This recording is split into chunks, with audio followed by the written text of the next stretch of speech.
नमस्कार बंधुरा जे कारणे आशा जे कोनो अनुष्ठाने एलईडी स्क्रीन भाड़ार जन्य जोगाजोग करते पारो आमार एई स्क्रिने देওয়া নম্বরে। Thank you. अशित संतोषा रिजु बाकी একটু দিবান্তর গল্প।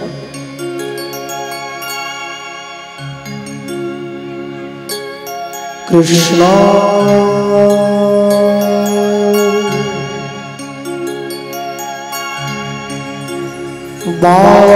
वासुदेव परमात्मने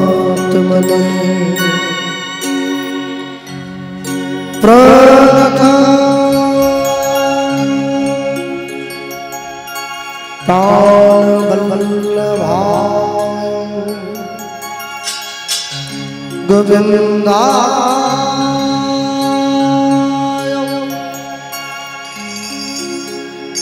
नमो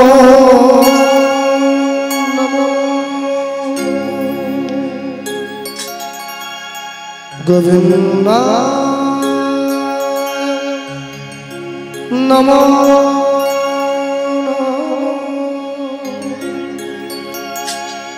गोविन्दाय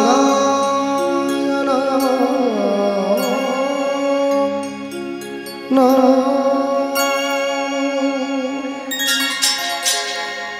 जय जगदीश हरे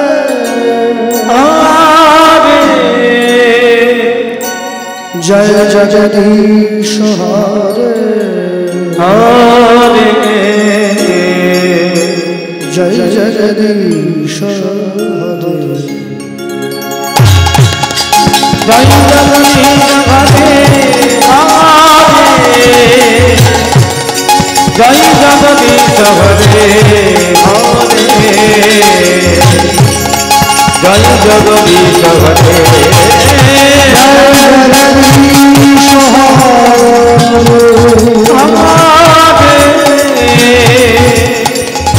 जय जगदीश हरे जय जगदीश हरे जय जगदीश हरे जय जगदीश हरे हरे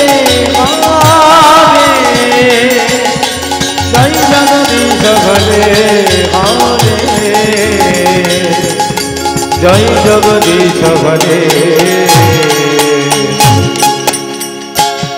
जय जगदीश हरे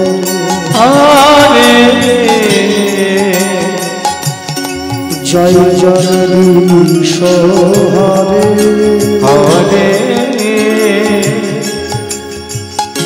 जय जगदीश हरे हरे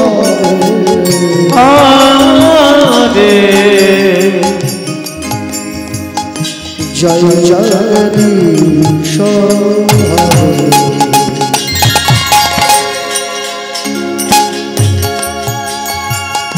जय जगदीश हरे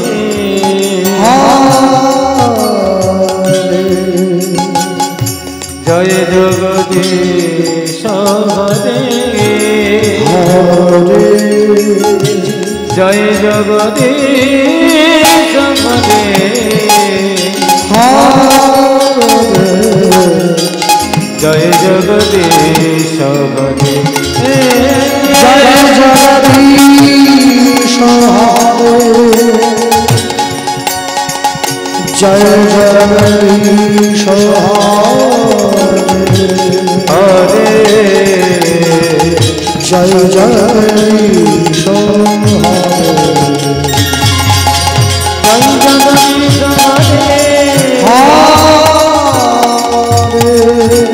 जय जगदीश हरे हरे जय जगदीश हरे प्रणवय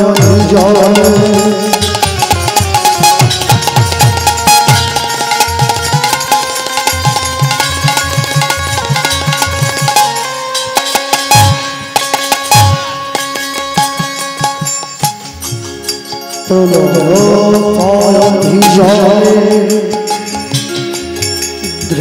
धृतमानशिरे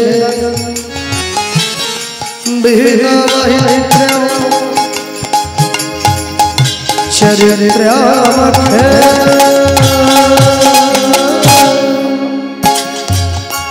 चलो पारी जाए धृत मानसे विहितो चरित्रमखे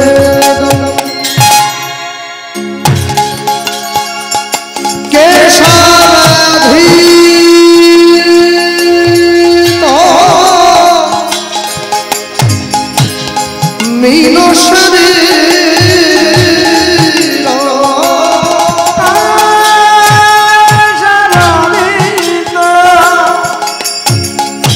मीनो शरीर के सब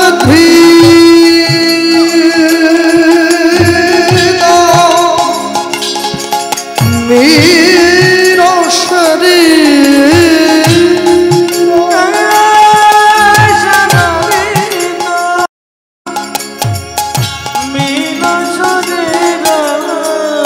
जय जगदीश हरे हरे जय जगदीश हरे हरे जय जगदीश हरे जय जगदीश हरे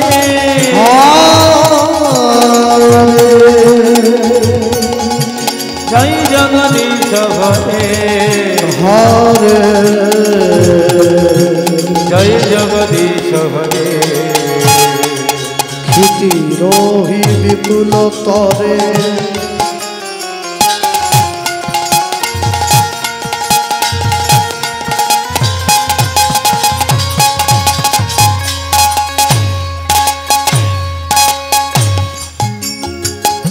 तिष्ठति तव पृष्ठे धरणीधरकीलं चक्रगरिष्ठे क्षितिरोहि विपुलतरे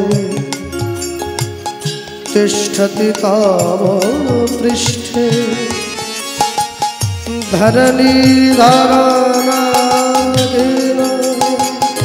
चक्रगरिष्ठे तेषावर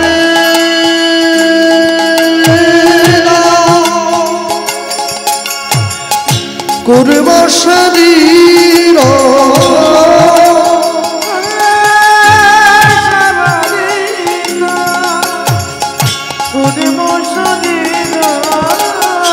केशवद्री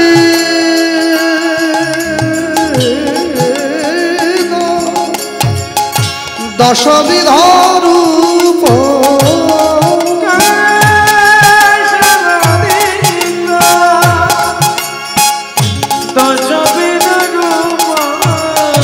जय जगदीश हरे हरे जय जगदीश हरे हरे जय जगदीश हरे जय जगदीश हरे हरे जय जगदीश हरे कृष्णाय वासुदेवाय हरये परमात्मने प्रणतक्लेशनाशाय गोविन्दाय नमो वन्दे जगदीश्वराय वासुदेवाय कृष्ण परमात्मा प्रदायिने जगदीश्वराय गोविन्दाय प्राणवल्लभाय नमो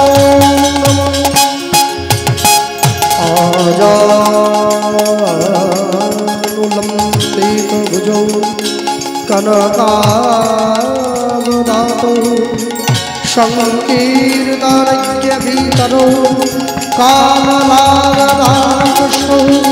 विश्वम्भरौ बलो जुगौ धर्म पालो वंदे जगत प्रिय करो करुणावतारो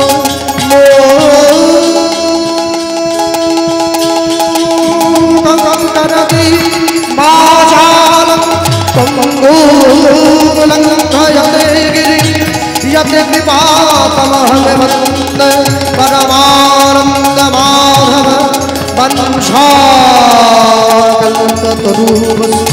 कृपाशन्भवेव च पतितानमो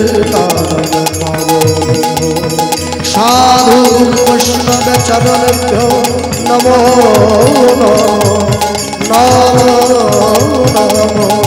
नमो नमो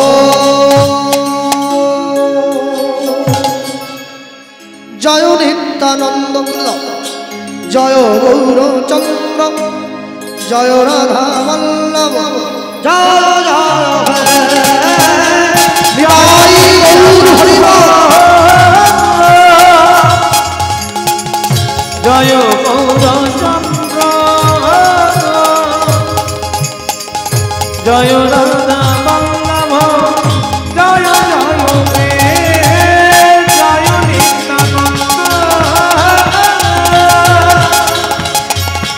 जय गौरचंद्र जय राधा वल्लभ जय चिंतामणि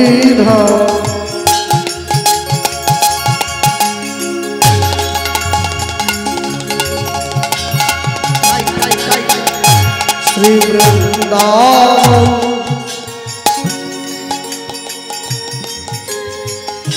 परम सुखदय जय जय हे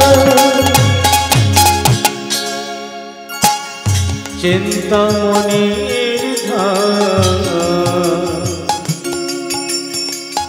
श्री वृंदावन परम सुखदय जय जय हे जय नित्यानंद जय गौरचंद्र जय राधा वल्लभ जय जय हे जय नित्यानंद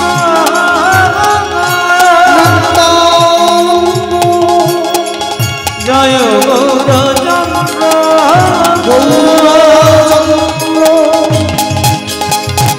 जय राधा वल्लभ वल्लभ जय जय हे जय राधा वल्लभ जय जय हे जय राधा वल्लभ जय जय हे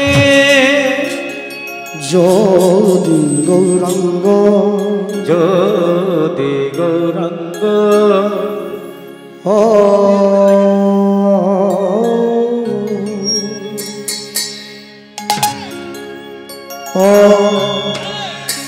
ओ हे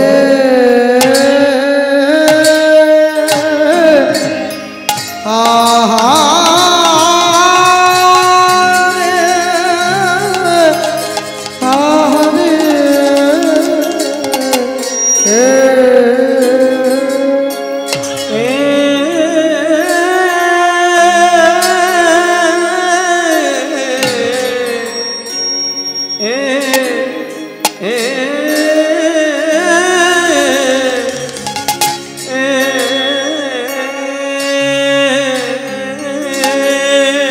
बोली देखो श्री राधार महिमा श्री राधार महिमा आ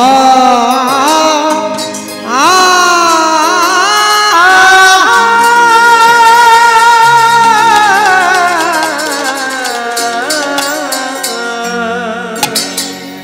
राधार महिमा के जा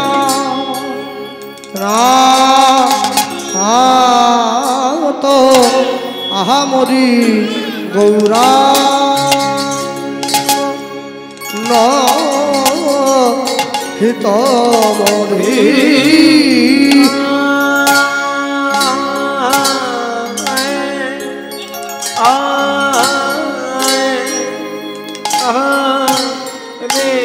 টোন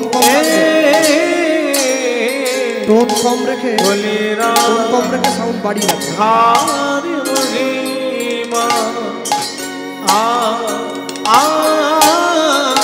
রাধারি মহিমা কে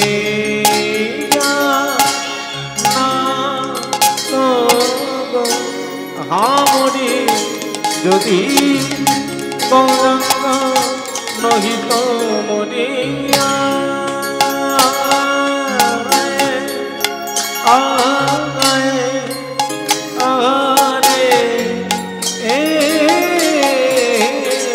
বলরা ধার মহিমা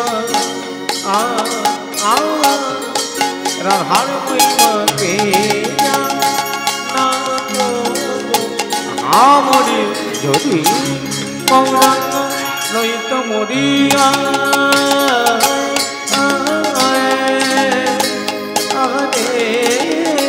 বলরা ধার মহিমা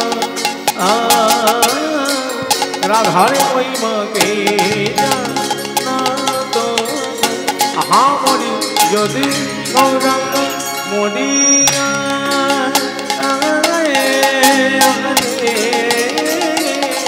বলো রাধার মহিমা রাধার মহিমা কে হামরি যদি গৌরাঙ্গ মরিয়া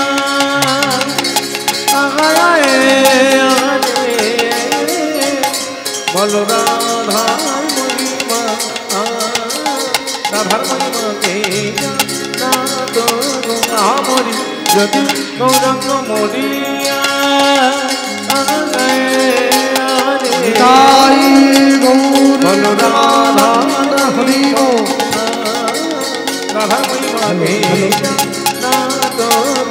আমরি যদি গৌরাঙ্গ গৌরাঙ্গ নহিত ও ও ও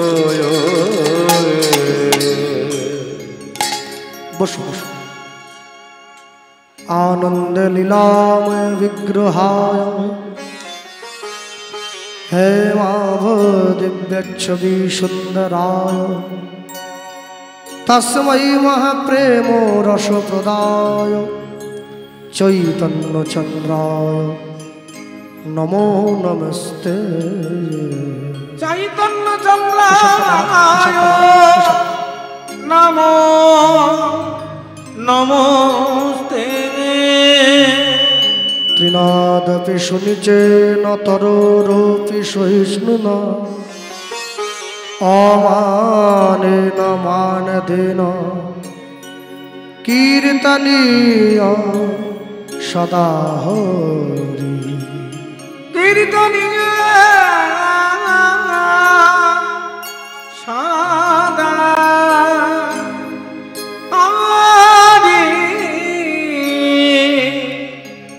जय निताई। उपस्थित महामहालीला संकीर्तन रूपे महत्तर यज्ञानुष्ठान कीर्तन प्रारंभे निकटस्थ दूरगत अनाहुत आहूत निमंत्रित अनिमंत्रित जत भक्तमंडली भक्तिमती मायेरा आज के भक्त भगवानेर मधुर लीला गुणकथा श्रवण करबार जन्य उपस्थित हয়েছেন तादेर सकला श्रीचरणे शतकोटी दंडवत प्रणाम। अनंत अनंत कोटि विश्व ब्रह्मांडेर जत निष्ठावान वैष्णव निष्ठावान ब्राह्मण निष्ठावान भक्त तादेर सकला श्रीचरणे शतकोटी दंडवत प्रणाम। सारा विश्वेर जत महामानव जारा साकारे निराकारे आमादेर माझे इतिउति अवस्थान करछेन तादेर सकला श्रीचरण तले शतकोटी दंडवत प्रणाम। मानुषके सम्मान दिले सेई सम्मान ईश्वरे मेले सर्वशास्त्रे ताहार प्रमाण पाई। कविचंडी दास जिनि उच्चकण्ठे बोलेছেন তিনি सबार उपरे मानुष सत्य देखो ताहार उपरे नाई। निताई गौर प्रेमानंद हरि बोल हरि बोल हरि बोल। जय निताई गौर हरि बोल। आपनारा बसे आছেন এই স্থানে হরিগুণানু সংকীর্তন শোনবার জন্যে মহাপ্রভুর 540তম জন্মতিথি আগামীকাল দোল উৎসব। এখন আশ্চর্য হলো, আজকে কিন্তু দোল নয়, আজ কিন্তু নেড়াপোড়া। কে? আজ আমাদের নেড়াপোড়া, কাল আমাদের দোল। পূর্ণিমাতে চাঁদ উঠেছে, বলো হরি বল। ছোটকালে আমরা দেখতাম, হ্যাঁ, কীর্তনের দল আসতো না পূর্ণিমা গান করতে। ওরা আগে এইটা বলে এই বাতাসা দিয়ে দিত হাতে, তারপরে আমরা ছুটে চলে যেতাম, বাতাসা পাবো, ওই লোভে লোভে ছুটছি। পূর্ণিমার দলের কীর্তন তার লোক হয় না, পাড়ার ছেলেগুলো ছুটে ছুটে যায়। ওরা মাঝে মাঝে আমরা যখন বলি কি গো তোমরা আর কদ্দূর যাবে, বলে গ্রামের শেষ মাথা। বলে আমরা অন্ধকারে অদ্দূর যাবো না, বলে চলায় দুটো বাতাসা দেবো। সেই লোভে ছুটছি। একটা ছোট চিকচিকে সঙ্গে রাখতাম, বাড়ি নিয়ে আসতাম বাতাসা ভরে। আবার আসার সময় বন্ধুরা দেখতাম কাঠটা বেশি কাঠটা কম, যারটা কম হতো দুটো দিয়ে আবার ওটা সমান ব্যালেন্স করে দেওয়া হতো। তো যাই হোক, আজকে হচ্ছে চাঁচুরি। আজকের এই উৎসবটাকে প্রধানত হোলি উৎসব বলে বলা হয়। আগামীকালকে দোল উৎসব, রং খেলা হবে। এখন এই উৎসবের তো অনেক কারণ থাকে, প্রত্যেকটা উৎসবের কারণ না থাকলে তো উৎসব সংগঠিত হয় না। বাংলায় 12 মাসে 13 পার্বণ, তো 13 পার্বণেরই 13টা কারণ আছে, নাহলে কেন হয়? হ্যাঁ, তো হিরণ্যকশিপুর একটা বোন ছিল, যে বোনটার নাম হচ্ছে হোলিকা। তো হিরণ্যকশিপুর ছেলে তো প্রহ্লাদ, যে কৃষ্ণ নাম করে। তো বাবার আবার ওইটাতে বড় হিংসে হয়, কেন আমার ছেলে কৃষ্ণ নাম গাইছে। কেন হিরণ্যকশিপুর বড় ভাইকে তো মেরেছিল ভগবান, হিরণ্যাক্ষকে বধ করেছে। তো ওই জন্য ভাইয়ের মনে রাগ, কৃষ্ণকে পেলেই একবারে মারবো। এ তো এখনকার ভাইয়ের মতো না, যে এক ভাইকে জেলে ঢোকাবার জন্য আরেক ভাই একবারে সব দিক দিয়ে চেষ্টা করছে। ও তখনকার ভাই ভগবানের উপরে প্রতিশোধ নিচ্ছে, তাহলে কিরম রক্তের টান একবার ভাবো। হ্যাঁ, বড় ভাই ছোট ভাইয়ের সঙ্গে দ্বন্দ্ব হয়েছে বলে ছোট ভাই বড় ভাইকে একটা চট দিয়ে দিয়েছে। এখন বড় ভাই তো ছোট ভাইয়ের সঙ্গে গায়ের জোরে পেরে উঠছে না, কারণ বড় ভাই তো আগে জন্ম হয়ে গেছে, গায়ের জোরটা কমে গেছে। তো বড় ভাই কি করলো, ছোট ভাইকে সায়স্তা করার জন্যে পাশের বেপাড়ার থেকে 10টা লোক ডেকে আনলো, বলে আমার ভাইকে পেটাও। এ তো সে ভাই না, এ হচ্ছে এইরকম ভাই যে ভগবানকে পর্যন্ত মারতে ছাড়বে না, আমি পেলেই মারবো। এখন হবি তো একসঙ্গে বিপদ এসে হাজির হয়েছে ওই ঘরে, যে ভাই সব থেকে কৃষ্ণ বিদ্বেষী বড়, তারই ছেলেটা কৃষ্ণ ভক্ত হয়েছে, প্রহ্লাদ। প্রহ্লাদ যে কৃষ্ণ ভক্ত হয়েছে, এইটা আবার হিরণ্যকশিপুরের বড় রাগ। কি করে ছেলেটাকে জব্দ করা যায়, সবসময় সেই চেষ্টা করছে। তো কোনোভাবে যখন ছেলেটা মরছে না, এই হিরণ্যকশিপু নিজের বোনের শরণাপন্ন হলো, যে তুই তো আমার মায়ের পেটের বোন। তো ব্রহ্মার কাছে তপস্যা করে তুই একটা বরদান পেয়েছিস, যে তুই যত আগুনের মধ্যে গিয়ে বসে থাকলেও অগ্নি কোনোদিন তোকে স্পর্শ করতে পারবে না। তা তুই যেহেতু আমার বোন, তা আমার ছেলেকে তো আমি কোনোভাবে মারতে পারছি না, তুই একটু আমার ছেলেটাকে নিয়ে আগুনের মধ্যে গিয়ে বস। আমি চারদিকে ডালপালা সব এক জায়গা করে আগুন দিয়ে দিই। তা তোর তো ব্রহ্মার বর আছে, তোর গায়ে আগুন লাগবে না, কিন্তু আমার ছেলের তো নাই। তা তুই গিয়ে আগুনের মধ্যে বসলে আমার ছেলে পুড়ে মরবে, আমার প্রতিশোধ পূর্ণ হবে, আর তুই আমার বোন, তোর নামে অর্ধেক সম্পত্তি আমি এমনি লিখে দেবো, তুই চিন্তা করিস নি। এখন কথা হচ্ছে, ভগবান নিজের কষ্ট সহ্য করতে পারে, কিন্তু ভক্তের কষ্ট সহ্য করতে পারবে না। নিজ নিন্দা কৃষ্ণ সহিবারে পারে, ভক্ত নিন্দা কৃষ্ণ সহিবারে না রে। এখন যখনই হিরণ্যকশিপুর বোন হোলিকা নিতাই গৌর প্রেমানন্দে হরি বল হরি বল হরি বল।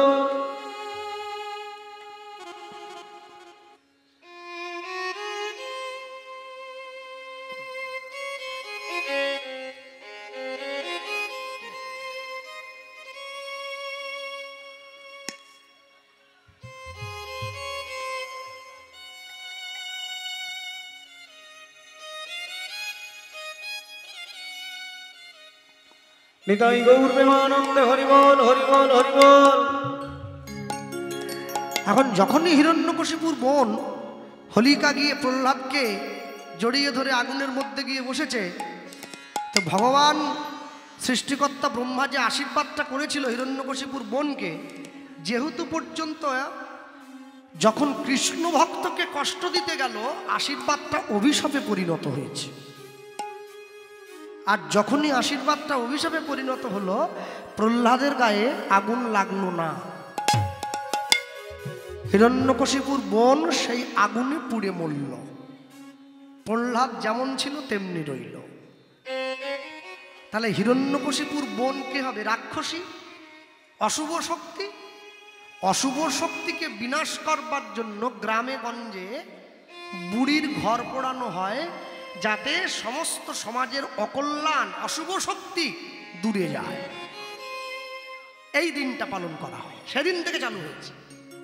আর আগামীকাল দোল উৎসব। দোল উৎসব বৃন্দাবনে প্রথম চালু হয়েছিল, ব্রজগোপীরা করেছে। কেন? কারণ ব্রজগোপীরা গিয়ে মা যশোদাকে একটা নালিশ জানিয়েছিল, মা আগে তোমার কৃষ্ণের সব ভালো, হাসিটা ভালো, বাঁশিটা ভালো, দেখতে ভালো, বাজায় ভালো, কিন্তু গায়ের রংটা ভালো না। তাহলে আমরা যারা কৃষ্ণকে ভালোবাসি, আমরা তো চাই একটু বেশ গায়ের রংটা আমাদের মন মতো হোক। তার ছেলের নামে দুর্নাম করলে মায়ের মনে কষ্ট হবে না? মা তখন ডাক দিয়ে ব্রজগোপীদের বলেছিল, তোমাদের যার যে রং পছন্দ, যেদিন খুশি তোমরা আমার ছেলেকে সেই রঙে রাঙিয়ে দিও। যে নীল রং ভালোবাসে সে কৃষ্ণকে নীল রঙে রাঙিয়ে দেবে, সে দেখবে কৃষ্ণ নীল। যে লাল ভালোবাসে সে কৃষ্ণকে লাল রঙে রাঙিয়ে দেবে, সে দেখবে কৃষ্ণ লাল। যে দিনটাতে ব্রজগোপীরা কৃষ্ণকে বৃন্দাবনে কিছু না জানিয়ে যখনই কৃষ্ণ খেলার ছলে ব্রজগোপীদের সম্মুখে গিয়ে দাঁড়িয়েছে, তখনই ব্রজগোপীরা আচানক ছুটে এসে গোবিন্দকে একদম রং মাখিয়ে দিয়েছে, যার যে রং পছন্দ হয়। এই ভগবানকে ওই রঙে রাঙিয়ে দিয়েছিল বলেই সেদিন থেকে এই উৎসবটা দোল উৎসব বলে পালন করা হয়। শুধু রাঙিয়ে দিয়ে শান্ত হয়নি, ভগবানকে দোলনায় বসিয়ে দোলাও দিয়েছিল। হ্যাঁ, আর মহাপ্রভু জন্ম নিয়েছেন এই দোল পূর্ণিমার দিন, আগামীকাল। কেন? দোল পূর্ণিমার দিন মানুষের দেহের বাইরে রং লাগে, কিন্তু ভেতরে কি লাগে? মনটা হরিনামের রঙে রাঙিয়ে দিতে হবে। তাই মহাপ্রভু এলেন। দেখবেন কালকের দিনে যারা প্রকৃত শিক্ষিত সমাজ, তারা সাদা পোশাক পরে, সাদা পাঞ্জাবা পায়জামা পরে রং খেলে। কেন? রং লাগলে কি ওটা আর ভালো থাকবে? ও তো নষ্ট হয়ে যাবে। সাদা পরেছে কেন? সাদাটা পরা হয়েছে এই জন্যে, সাদা হচ্ছে শান্তির প্রতীক।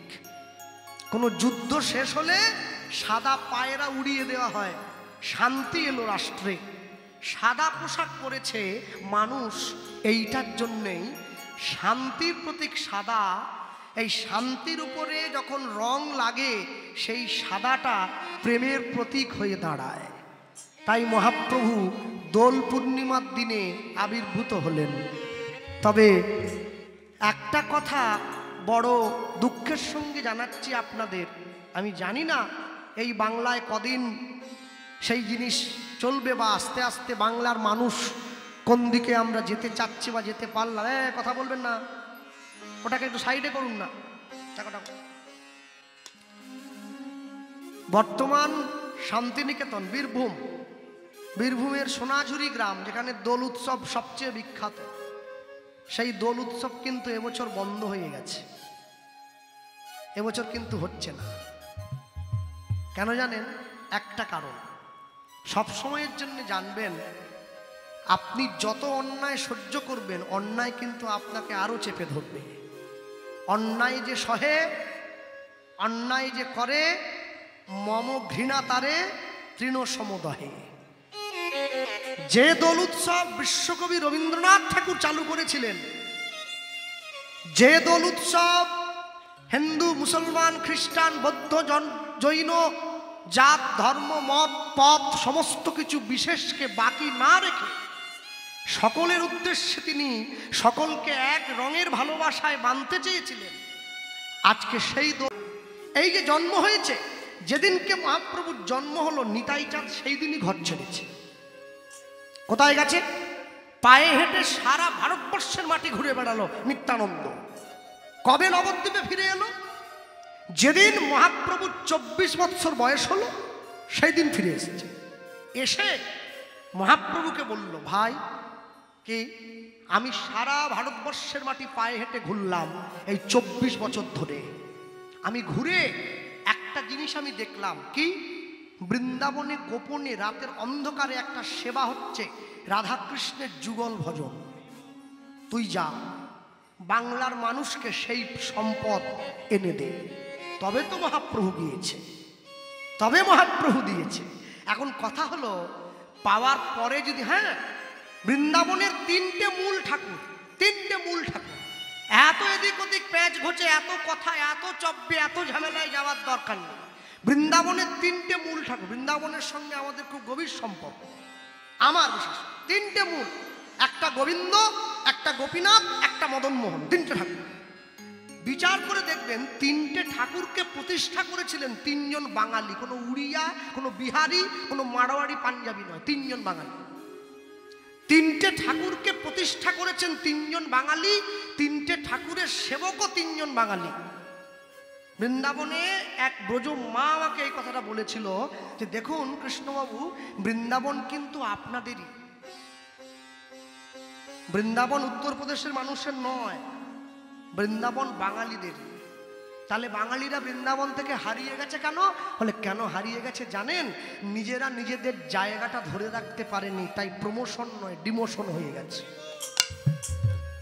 আমি অবাক হয়ে যাই, মায়াপুর ইস্কনে যারা নদী পেরিয়ে গিয়েছে ওইদিকে ইস্কন দেখতে, ইস্কনে গেটের বাইরে অনেক অনেক বয়স্ক মহিলারা, মায়েরা ঘুরে বেড়ায়, 1 টাকা করে দিলেই তিলকটা এঁকে দেয় কপালে। আছে তিলকটা কপালে এঁকে দিয়েছে, ইস্কনের ভিতরে ঢুকেছে, ঘুরলো, আরতি দেখলো, আরতিতে এরকম করে করে মেয়েরা নেচে বেড়ালো। এইবার গেটের বাইরে বেরিয়ে বাবাকে বলছে, বাবা আমার খিদে পেয়েছে, আরতি দেখলাম না, নাচলাম, খিদে পেয়েছে। বাবা কি করছে? ইস্কনের গেটের বাইরে দাঁড়িয়ে মেয়েকে ডিম ভাজা দিয়ে চাউমিন কিনে দিয়েছে। মেয়ে তিলক করে আছে, গলায় মালা পরেছে, টপ টপ করে ডিম ভাজা চাউমিন কিনে যাচ্ছে। হ্যাঁ, এ কি শেষ খাওয়া নাকি? জীবনের শেষ খাওয়া, কপ কপ করে খাচ্ছে। বলে একটা ডিমে হয়নি, আরেকটা দাও। হ্যাঁ, জোড়া ডিম। যারা নবদ্বীপকে ধরে রাখতে পারছে না, হারিয়ে যাচ্ছে, যারা নবদ্বীপের মহিমা বুঝতেও ভুল করছে, তারা কি করে বৃন্দাবন ধরে রাখবে? কি করে বৃন্দাবন ধরবে? মানুষে কালী পুজো বেশি করে কেন? ছাগলের মাংস খাবে বলে। মনসা পুজো বেশি করে করে কেন? হাঁসের মাংস খাবে বলে। কৃষ্ণ পুজো বেশি করে করে না কেন? মাংস খেতে পারবে না তাই। মানুষের রুচিটাই হয়ে গেছে তামসিক। সব কিছুর মধ্যে দিয়ে সব সময়ের জন্য যেন একটা এমন একটা শুধু যেন ব্যাপার, একটা হাস্যের ব্যাপার। হ্যাঁ, শিব পুজোর দিন যারা জল ঢালতে আসছে তাদের ছেলে, তাদের বাড়ির মেয়ের থেকে পুরোহিতের চারদিকে পাড়ার ইয়ং ছেলেরা ঘুরছে বেশি। কেন?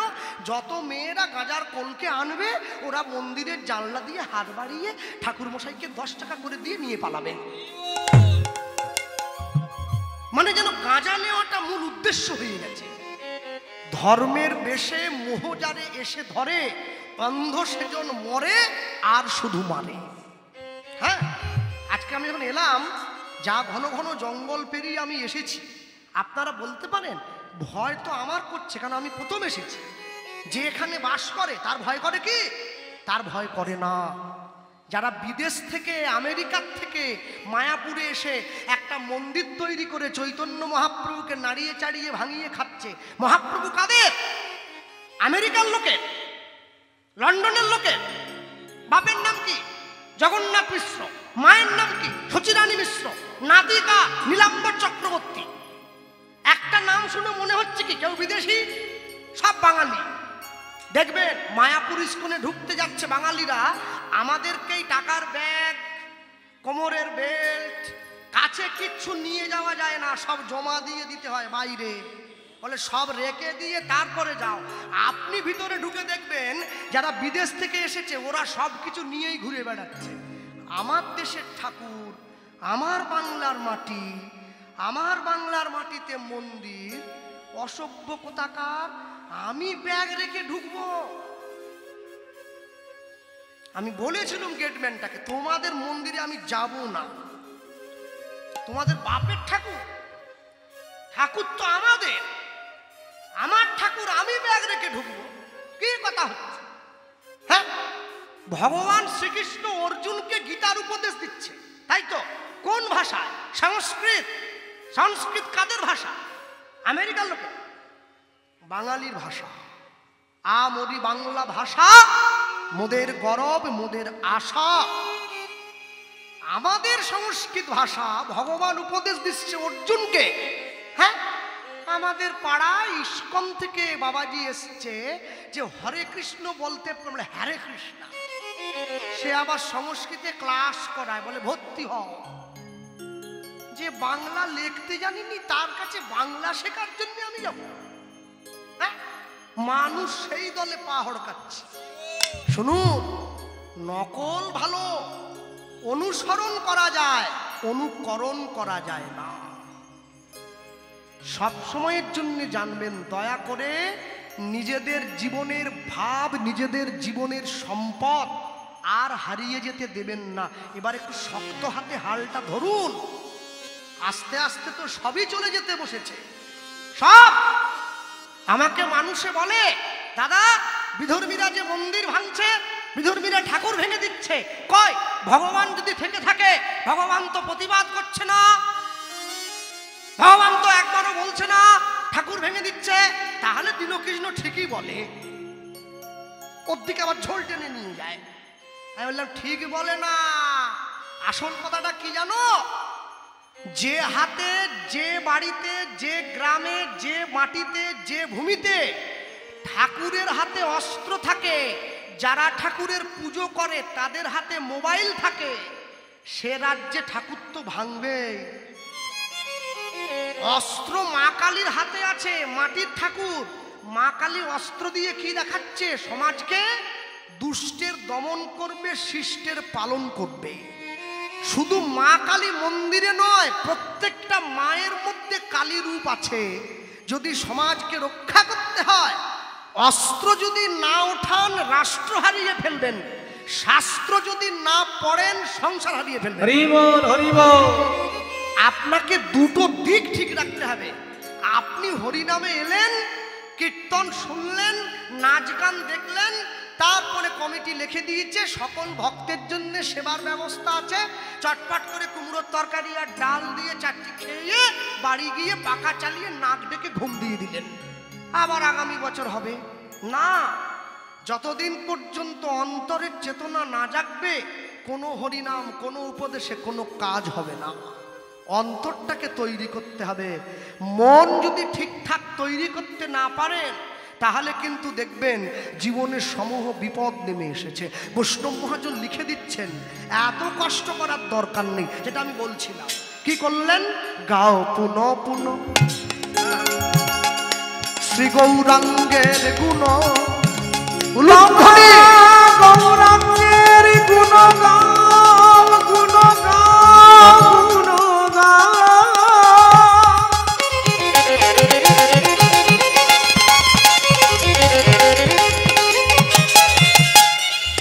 গৌরাঙ্গের গুণ,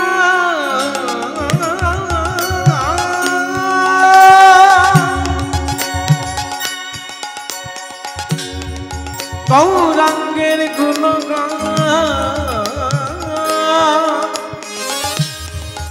গৌরাঙ্গের গুণ গাও পুন পুন, পুন পুন, বারবার। একবার না পারিলে দেখো শতবার। দস্যু রত্নাকরের মতো মরা মরা বলতে বলতে রাম উচ্চারণ হবে। গাও পুন পুন শ্রী গৌরাঙ্গের গুণ, গাও পুন। যার নুন খেলে তার গুণ গাও, না হলে মানুষ তোমায় বেঈমান বলবে, অকৃতজ্ঞ বলবে, অমানুষ বলবে। গাও পুন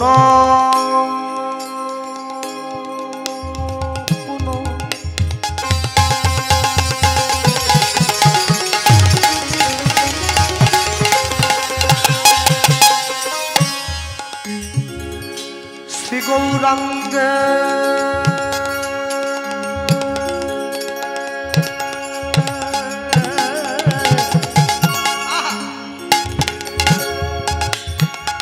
শ্রী গৌরাঙ্গের গুণ। এবার এই যে জয়নিতাই আপনাকে বলছি, আমি সকাল থেকে সন্ধে পর্যন্ত 2 নম্বরই করবো, চিটিংবাজি করবো, লোক ঠকাবো। সন্ধেবেলা বসে গৌরাঙ্গের নাম বলবো, হবে তো? আইন আছে, আইনে ফাঁক থাকবে না। বিড়ির কোম্পানি প্যাকেটের গায়ে লিখে দিয়েছে ধূমপান মৃত্যুর কারণ। বিড়ি খেয়ে কেউ মরে গেলে থানায় ডায়েরি করতে গেলে কোম্পানির লোক কোর্টে গিয়ে বিড়ির প্যাকেট ধরে দেখাবে, আমি তো লিখে দিয়েছি। তুমি জানতে জানতে মরণ কিনে খাবে কেন? বৈষ্ণব মহাজন বলছে আমি লিখে দেবো, আমি আইনে ফাঁক দিলাম, এবার তোমার ইচ্ছে গাও পুন পুন।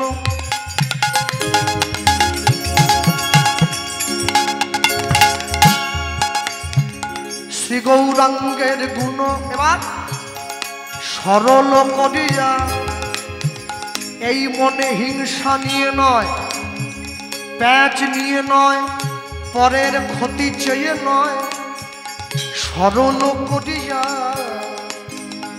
সরল করিয়া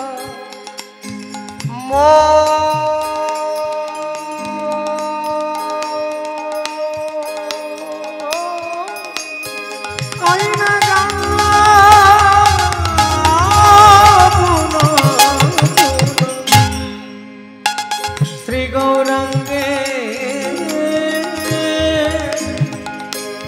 গুণ সরল করিয়া, ও মন সরল করিয়া, সরল করিয়া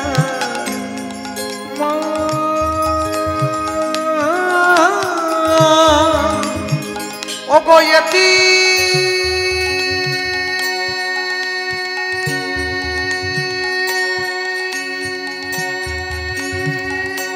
ভুবনে আমি এমন দয়াল না দেখো একজন। এতি ভুবনে এমন দয়াল না দেখো একজন। আমি এতিন ভুবনে এমন দয়াল না দেখো একজন। এতি ভুবনে এমন দয়াল না দেখো একজন। আমি এমন দয়াল আর দেখি না, আমি এমন দয়াল তাই গৌর হরি হরি আর দেখি নাই। আমি এমন দয়াল আর দেখি নাই, আমি এমন দয়াল আর দেখি নাই। যেজন মার খাবে পায়ে ধরে প্রেম দেবে, আমি এমন দয়াল আর দেখি নাই। যেজন জগাই মাধাইয়ের মতো মাতালকে হরিনাম বিলায়, আমি এমন দয়াল আর দেখি নাই। যেজন মলয় চাঁদ কাজীর মতো মুসলমানকে কৃষ্ণ প্রেম দিল, এমন দয়াল আর দেখি নাই। যেজন চপল গোপালকে উদ্ধার করিল, এমন দয়াল আর দেখি নাই। যেজন হরি নামে হরিকে নামাইয়ে আনলো, আমি এমন দয়াল আর দেখি নাই। গোলকের হরি ভুলকে আইল, এমন দয়াল আর দেখি নাই। হাতে ধরিল পায়ে পড়িল, এমন দয়াল আর দেখি নাই। হাতে ধরিল পায়ে পড়িল, এমন দয়াল আর দেখি নাই। এমন দয়াল আর দেখি নাই। এতি ভুবনে এমন দয়াল না দেখো একজন। ও গো এতিম ভুবনে এমন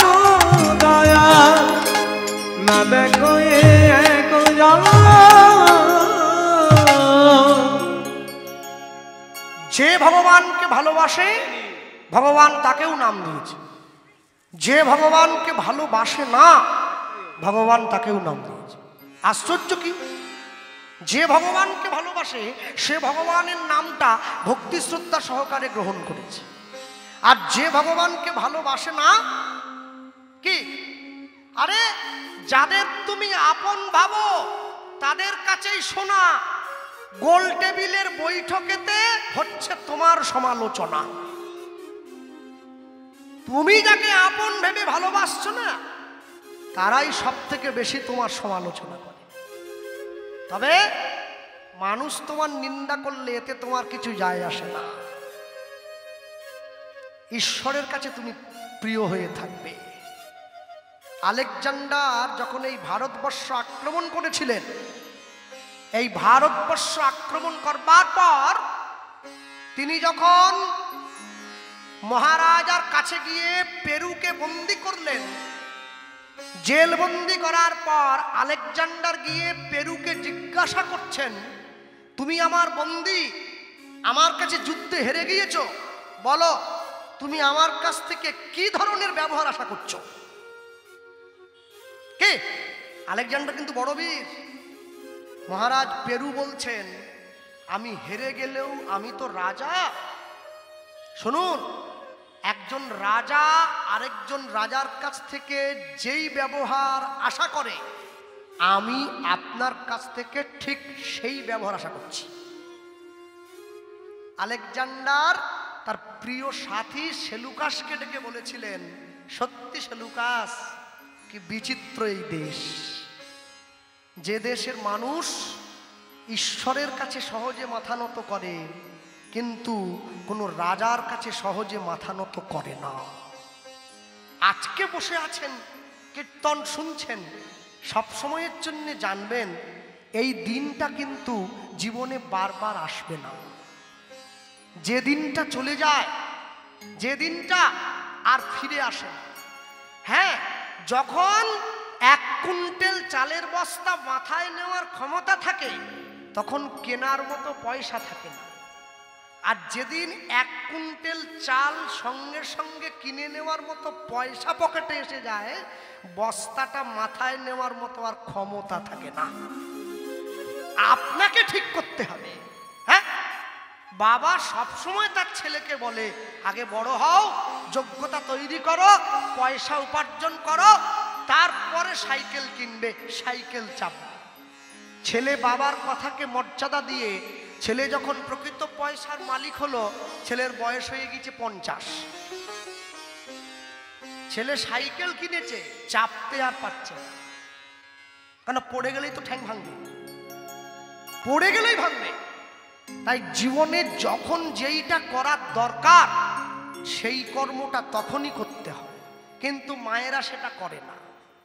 মায়েরা টিভির সামনে বসে গল্প করা দরকার তখন মুখ বন্ধ রাখে, আর হরিনামে এসে চুপ করা দরকার সেইখানে গল্প করে। সব উল্টো, যে জায়গার যেটা। সবাইকে সব জায়গায় খাটে, কেউ বা মাঠে, কেউ বা ঘাটে, কেউ বা রাজপাটে। ওই খাটে কি কুবজা খাটে, যে খাটে রাধা রানী খাটে? সবার জন্য সব জায়গাটা নয়। সব সময়ের জন্য জানবেন, মায়েরা যে বসে আছেন, আমি মজা করলাম, হরিনামে এসে কথা বললে যিনি পাশের ব্যক্তি শুনছেন তিনি বিব্রত হন, তিনি অস্বস্তি বোধ করেন। আপনি শুনছেন না, কিন্তু যিনি শুনছেন তাকে বিরক্ত করছেন কি জন্য? তাকে শুনতে দেন। যদি তার সঙ্গে গল্প করেন, তার সঙ্গে বাকবিতণ্ডা করেন, তাহলে পাশের মানুষের কষ্ট হবে না। বেশি ভক্ত হলে গান গাইতে আনন্দ লাগে, কিন্তু গান গাইতে আনন্দ লাগে মানে এই নয় সকলে মিলে বসে গল্প করবেন। একদম শেষে গিয়ে বৈষ্ণব মহাজন লিখলেন, গৌরাঙ্গ বলিয়া না গেলাম গলিয়া, না গেলাম গলিয়া, কেমনে ধরিলাম দে, কেমনে ধরিলাম দে, বাসু ঘোষ হইয়া পাষাণ দিয়া, পাষাণ দিয়া, বিধি কেমনে গড়িয়াছে, বাল বিধি কেমনে কেমনে গড়িয়াছে। বেশ, গৌরচন্দ্র পত্রিকা সমাপন হলো। লীলা মাধুর্যের মধ্যে প্রবেশ করি। বলতে গিয়ে বলবো, আমাদের পরে তো রাসলীলা কীর্তন আছে, অসীমাদি গাইবে বোধহয়, সেরকমই নামটা লেখা আছে। রাসলীলা কিন্তু শুধুমাত্র ব্রজগোপীদের ইচ্ছে পূরণের জন্য হয় না, আরেকটা কর্ম সম্পাদনের জন্য হয়েছে। কি ইচ্ছে? কামদেব বা মদন দেবের অহংকারটা চূর্ণ করবার জন্য। হ্যাঁ, মদন দেবকে ছোটকালে আমরা পড়েছিলাম, একে চন্দ্র দুয়ে পক্ষ তিনে নেত্র চারে বেদ পাঁচে পঞ্চবাণ। মদন দেবের ওই 5টা বাণ আছে, মদন মাদন শোষণ স্তম্ভন মোহন। যখন যাকে মারে তার মধ্যে কামনা বাসনা জাগে। মদন দেব রাসমঞ্চের বাইরে দাঁড়িয়ে যখন রাধারানী আর গোবিন্দ যুগলে নৃত্য করছে, সেই সময় তিনি বাণ নিক্ষেপ করেছিলেন। কার প্রতি? গোবিন্দের প্রতি। কিন্তু গোবিন্দকে তিনি নিজের বশে আনতে পারেন নাই। হ্যাঁ, রাধারানীর প্রেম তো দেহের প্রেম নয়, এ তো মনের প্রেম। আত্মেন্দ্রিয় প্রীতিবাঞ্ছা তারে বলে কাম, কৃষ্ণেন্দ্রিয় প্রীতি ইচ্ছা ধরে প্রেম নাম। মদনদেব ছুটে গিয়ে গোবিন্দের চরণটা জড়িয়ে ধরেছিলেন, প্রভু আমি জগতের সবাইকে মোহিত করি বলে আমার নাম মদন, আজকে তুমি আমায় মোহিত করেছো বলে আমি তোমার নাম দিলাম মদন মোহন। ভগবান বলেছিল, শোনো মদন, যেইখানে আমার ভক্তরা আমার গুণকীর্তন করবে, যেইখানে আমার নাম সংকীর্তন হবে, সেইখানে কিন্তু তুমি খবরদার যাবে না। ওই জায়গাটা তোমার জন্য নয়, ওটা শুধুমাত্র ভক্তদের জন্যে। হরিসভায় বসে আস্বাদিত গীতব্য লীলা মাধুর্য যা পরিবেশন হবে, লীলা পুরুষোত্তম মদন মোহন।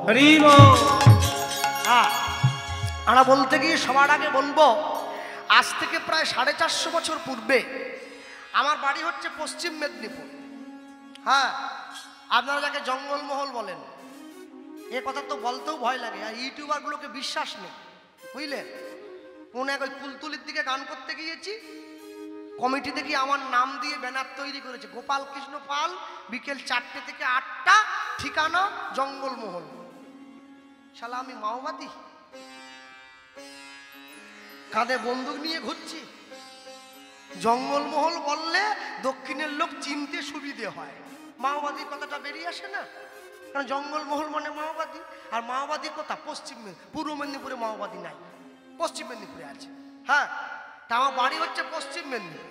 এখন এই পশ্চিম মেদিনীপুর শেষ হয়ে গেলে একটা জেলা পড়ে, যে জেলাটার নাম হচ্ছে বাঁকুড়া জেলা।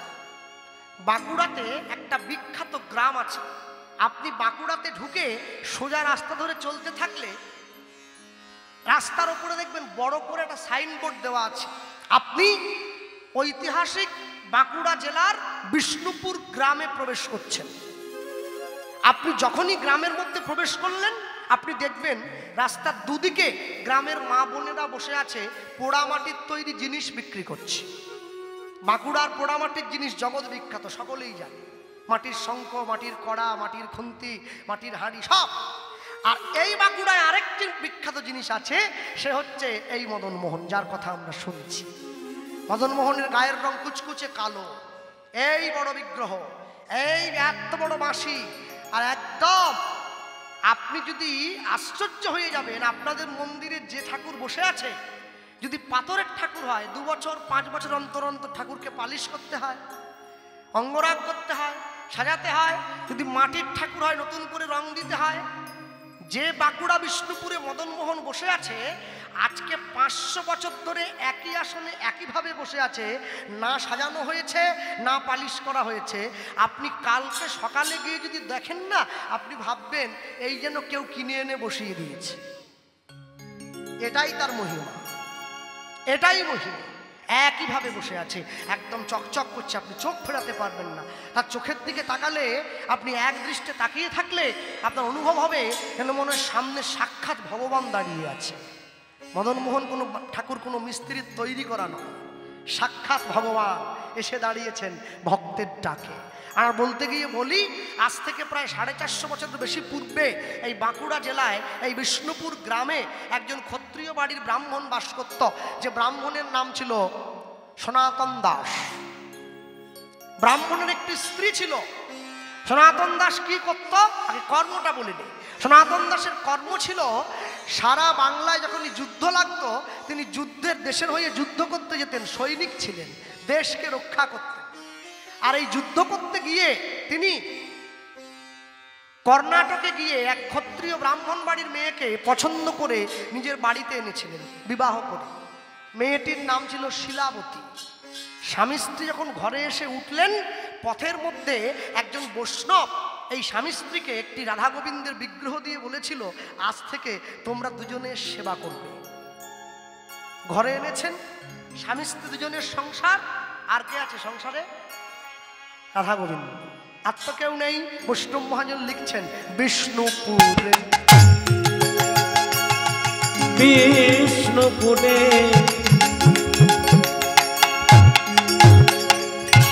বিষ্ণুপুরে ছিল উলুধ্বনি।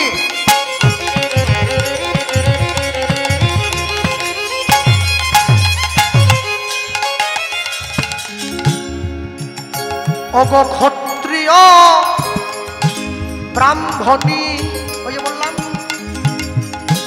দেবতী যে ভক্তি সবাই ভক্ত শিরোমণি, তাই গৌর হরিবল বিষ্ণুপুরে ছিল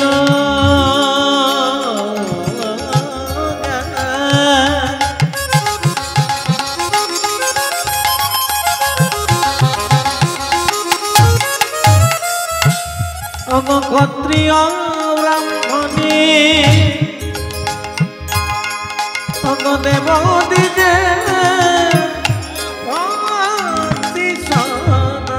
দেবতী যে ভক্তি সদাই ভক্ত শিরোমণি, সদাই কৃষ্ণ কৃষ্ণ কৃষ্ণ বলে, সদাই কৃষ্ণ কৃষ্ণ কৃষ্ণ বলে। ওগো ভাসে সদাই নয়ন জলে, সদাই কৃষ্ণ কৃষ্ণ কৃষ্ণ বলে। ওগো গোবিন্দ কৃপা কর বলে, সদাই কৃষ্ণ কৃষ্ণ কৃষ্ণ বলে। ওগো তুমি কৃষ্ণ আমার হলে বলে,